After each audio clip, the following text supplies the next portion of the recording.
gentlemen, Gary Moore.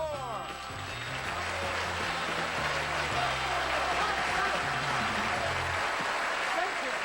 Hello, Bill Langford. Hi, friends. Thanks for coming. You know, there is no spy in the whole world of literature who is more famous than James Bond. And it may surprise a lot of you to know that there is a spy in real life, a real spy, who was the prototype for James Bond.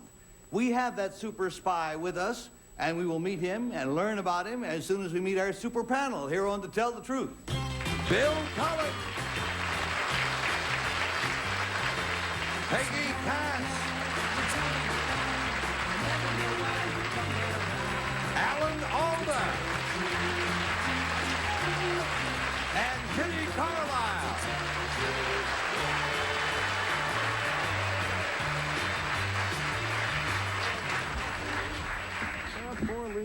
Are you folks like me? Are you a sucker for James Bond? Oh, 007 do I love that and all stuff. that? Oh, boy, Best. I eat that up. And as I told the audience, there was a real-life one. There is a real-life one. Let's meet the real-life James Bond.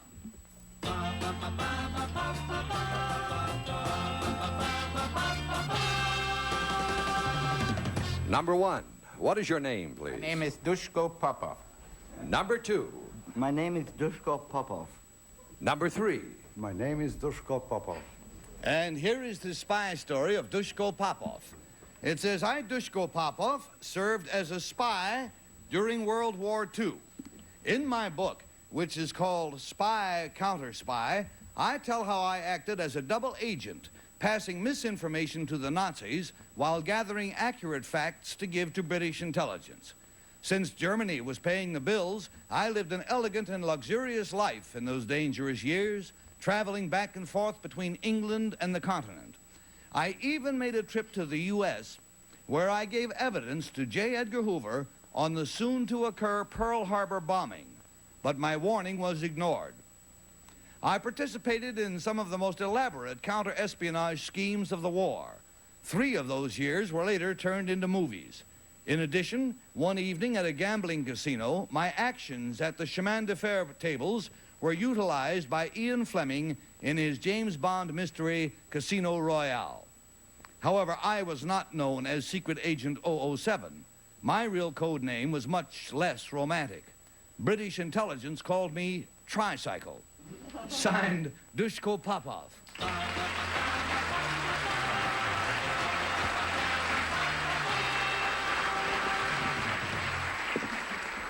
And we can't start the questioning quite yet because my magic electronic decoder watch tells me it's time for, let me see, Mickey's big hand is on the 12, and yeah, it's time for a commercial. We'll be right back. Now, as I'm quite certain you recall, all 3 of the gentlemen sitting across the way claim to be Dushko Popov, who claims to be the prototype for super spy James Bond. And Kitty Carlisle, you said you dug James Bond, so we'll Yes, start with thank you. Number 2, why didn't Mr. Hoover believe you when you tried to announce the advent of Pearl Harbor? Mr. Hoover did not believe me. Why didn't he? Because he did not trust anybody who is not an American. And number 3, what did you do at the Casino Royale that attracted Ian Fleming's attention? I played $50,000 on a chemin de fer table. Of your own money? No, it was intelligent. What were you doing it for? I don't know, just for For the mood. Number 2, do you know who Sir William Wiseman was? No, I don't. Do you know number 1? No, I'm sorry. Number 3, why did you have such a poor title like Tricycle? Probably because I was a very poor chap. Number 2, was there another reason? Well, Tricycle is a triumvirate of 3 people Yeah. who were in my sub-network. What? In my sub-network. In his sub-network. Oh, I see. All righty, and that takes us down to Bill Cullen. Number 1, did you also play $50,000 on chemin de fer? Yes. Was it your money, number 1? No. Did you win? It wasn't the point. It was just the point of putting it down to bluff somebody. And whose money was it, number 1? I was curious about that because I don't want to talk about this even now. Not mine. That's been 30... Actually, it was the Germans paid for it, like everything else. I'm going to say, like, interest on that alone, since you used it, would be worth a fortune. Number 2 is, did you spies during your time, I guess it's all right to call you a spy, because you said that yourself. Sure. Did you have that romantic thing with the ladies, always beautiful girls everywhere you went, and great stuff like that there, number 2? Sure. Yeah? Sure. You did, huh? Number 2, are you... Suddenly we got a whole new spot going Yeah. here. Go, go, go. Well, were you a married man, number 2, when you were spying around? No, I was not. Are you married now? Yes. You're out of the game now, huh? The Yes. spy racket, I mean. Right. Right. Number 1, when you were spying around and hobnobbing with those beautiful ladies, were you a married man? No, sir. Are you now? Yes, sir. That's the craziest way to retire I ever heard of in my life. All right, from Bill Cullen, we go to Peggy. Number 3, in the chemin de fer game, were you going against the bank or were you holding the bank? No, I was going against the bank. Thank you. Number 1, what's a shoe in chemin de fer? That is that little gadget where the money is coming in. Thank you. Number 2, what's the highest number to win with in chemin de fer? 9. Thank you. Number 3, where was Five Fingers stationed? Where was what? 5 Fingers. He was a spy. You were tricycle. We had 5 Fingers, too, on the other side. No, you didn't. Oh, we did, too. I was in a movie. Couldn't it? I saw that movie. Okay. Number 2, how did you freely move from from Germany, for instance, off to occupied France to England?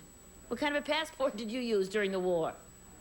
I was stationed in England and worked in Lisbon, Oh, you worked where I in could Lisbon. meet both parties. Oh, how nice for you. Number 1, do you put pepper in your vodka? No, I didn't. Well, number 3, did you? Because James Bond did. I drank whiskey, mainly. Drank, oh yes, it's much more fashionable. That's how James Bond lost the training wheels on his tricycle. Let's go down an order, please. Boy, this is terrific. I think they're all good spies. Number 1, why don't you want to talk about, I mean, you don't have to say who gave you the money, but why don't you want to talk about who gave you the money? It's embarrassing. It was German money, actually. I see. But wasn't your job, number 1, wasn't your job to get money from them and lie to them and... Yes, I did. Yeah. Okay, number 2, who paid for your trip to Washington when you went? The British government, MI6. I see. Number 3, do you have to be a good liar to be a spy and a counter spy? I trust, yes. You trust? Do you have to trust anybody? How do you know who to trust? Myself. I like this spot. Hey, I want to tell you, this is a tough decision. I'm glad I don't have to vote. What do you think there at home? Is it number 1? Or is it number 2? Or is it number 3? We pay $50 for each wrong vote. We pay $500 to the group if nobody can find the real Dushkov Popov. And Kitty starts, please. Oh, it's very difficult. They could all be marvelous spies. I kind of went for number 1. He's got a shifty look.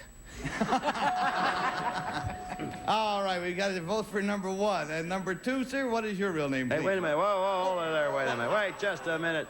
Wait just a second way there. ahead of myself. Kitty, I'll get back to why I got off later, but Bill? Well, now, I've studied spies since the old days of World War I. Bill Boyd and his Flying Aces, and I got a good class. I voted happily for number 3 is the fella I voted for. There's nothing on You it. voted for... Huh? It's blank. You got blank on Are you there. crazy? That's that crazy disappearing ink I got from years ago. Oh, I voted for 3 there. Oh, crazy Cullen. All right, so we got a 3 show. Let's go to Yeah, Peggy. He hooks me in every time. Okay, now, number 1, the money doesn't come out of the shoe, the cards come out of the shoe.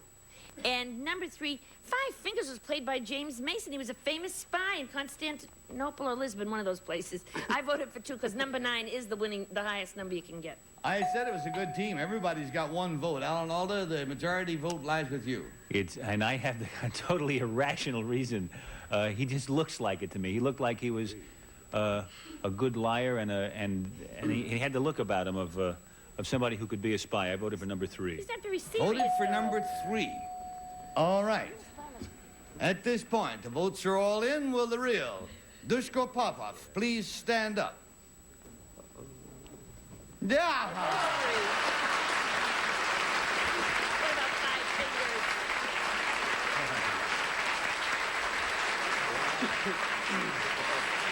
Good team over there. What threw me off earlier on, Kitty, you were talking about number one, and you said that he had a shifty look in his eye. And I was thinking to myself, what a nice fellow, because I was shaking hands with him, and I think it couldn't have been more than a...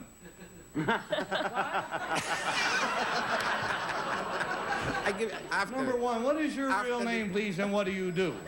My, my name is Ernst Hartmann. I'm a vice president of Frames Tours Limited.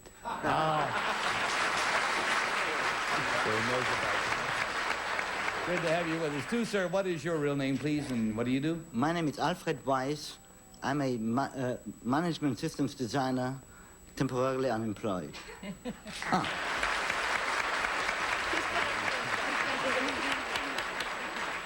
Mr. Popoff, is it safe for a spy to retire and then say, I have been a spy? Have you no fear of retaliation from anyone at this point? It's a very comfortable job to retire. It's a comfortable job to retire, yes. Well, thank you very much. And thank you, gentlemen, also for being with us on the Tell the Truth.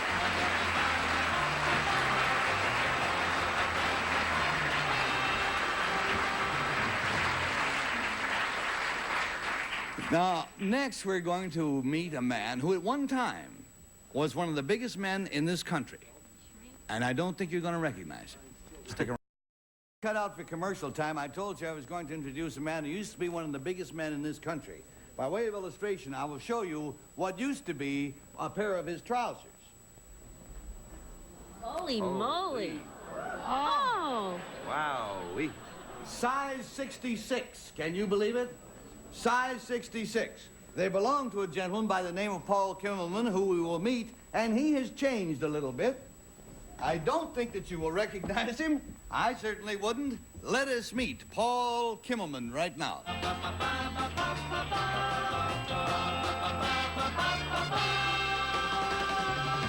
Number one, what is your name, please? My name is Paul Kimmelman. Number two. My name is Paul Kimmelman. Number three. My name is Paul Kimmelman. Son of a gun, if I think it's any one of the three of them. You know, that seems impossible. Unbelievable. Now, all you folks out there who say you can't lose weight because of genetic reasons or whatever, listen to this story. I, Paul Kimmelman, hold the world's record for the greatest weight loss in the shortest elapsed time. As authenticated in the Guinness Book of Records, I lost 357 pounds in 7 months. Here's my up and down story. Until the age of 9, I was thin. Then my adenoids were removed. Now, able to taste food, my weight went up, up, up. In the next 3 years, I went from a lean 98 to an improbable 300 pounds. And when I reached 19, I weighed 487 pounds. One day, I experienced severe stomach pains, but I was too fat to x-ray. Doctors told me that unless I lost weight, I would certainly die. I went on a crash diet and the pounds poured off. In 1 month alone, I lost 100 pounds. I had to buy new underwear every week. Finally, from a high of 487 pounds, I plummeted to an unbelievable 130. Now, however, leading a normal and healthy life, I am at the weight level where I belong, a solid 170 pounds. Signed, Paul Kimmelman.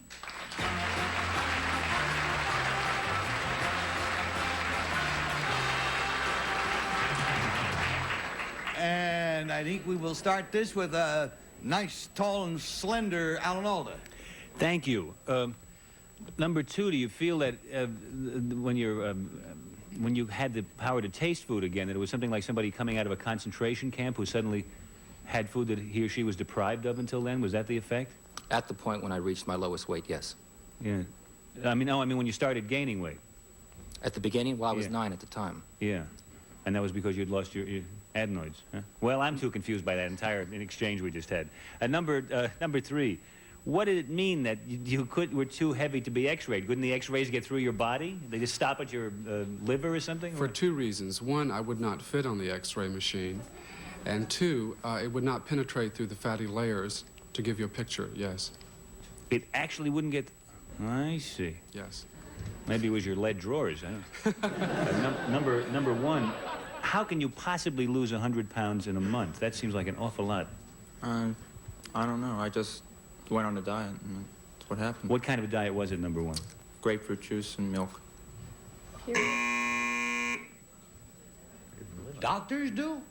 Let's go to Kitty. Well, number two, the doctor said you would die. Why did he think you would die if you didn't lose weight? He couldn't x-ray you. He didn't know what was the matter with you. No, he felt that the weight I was carrying on the body was too I much see. for the heart. Thank you. Number three, when they were able to x-ray you, what was wrong with you? They were unable to. But I mean, didn't they ever find out why you had these terrible tummy aches? Well, because of the overweight problems and the problems complicated by that, of course. Oh, I see. Number one, it says here that you lost 100 pounds in a month. How long did it take you to get rid of the rest of it? 6 months, it's about 6 months. And number two, when you began to get so fat and you were a little boy, what did your mother say? She ate along with me. Why?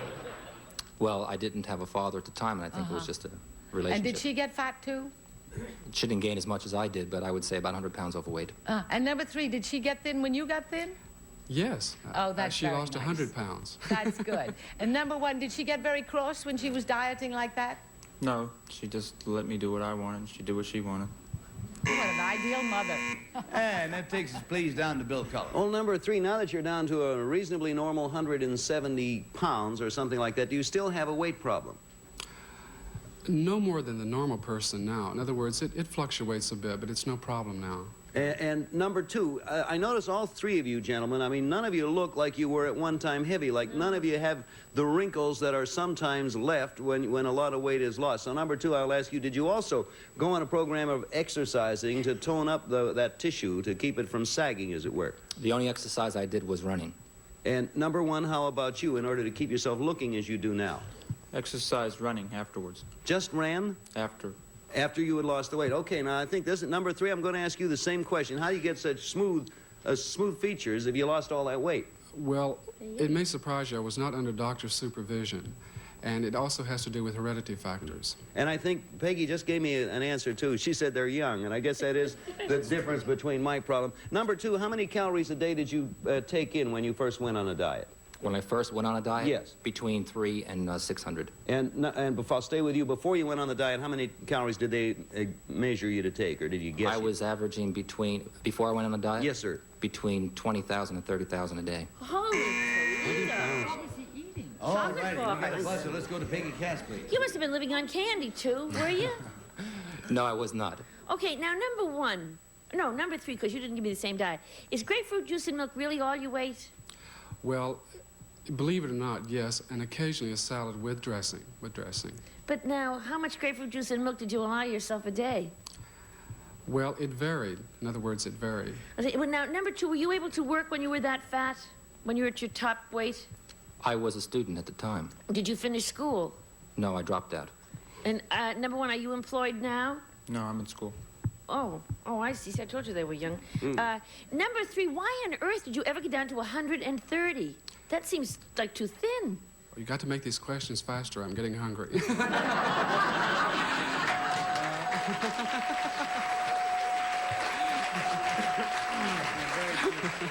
All righty, the lunch bell just went, friends. And that means that we're going to mark our ballots, and we're going to mark them for number one, He just had his joke. or for number two, or for number three.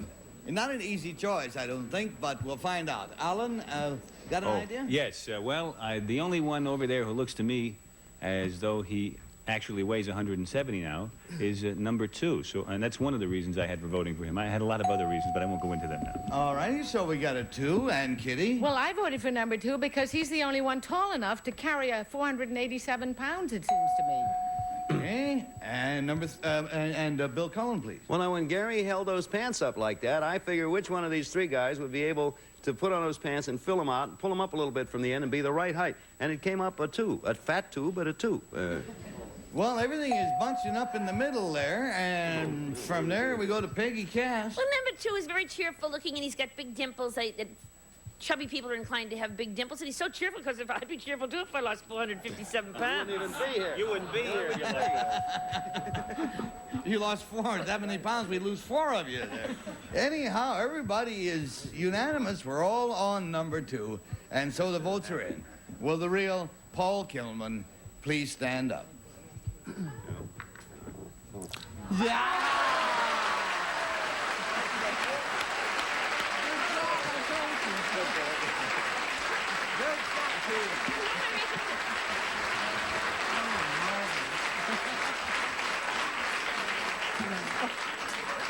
have lost over 300 pounds, but you picked up $500 right now for stumping the panel completely. And let's find out who you all are. Number 2, what is your real name, please, and what do you do? My name is Peter Catalano. I'm one half the team of Peter and Peggy of PC Designs. We design jewelry for the fashion industry. Fine. And hungry number 3, what is your real name? What do you do? My name is Ray Broussard, and I teach film at New York University and a freelance filmmaker.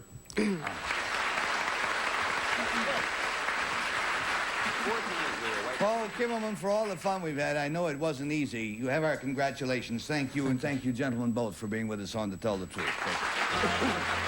We have only 10 seconds left. There's nothing I can tell you. Thanks very much for being with us. We are fond of you. We hope the feeling is returned. Take care. Our central characters today will receive a ring featuring a Lindy Star, available in 14 colors. Lindy Stars reflect the light with a magical moving 6-rayed star. Promotional consideration provided by Best Western Motels, the nation's largest chain of 1,250 fine owner-operated motels in 900 cities throughout the United States, Canada, and Mexico.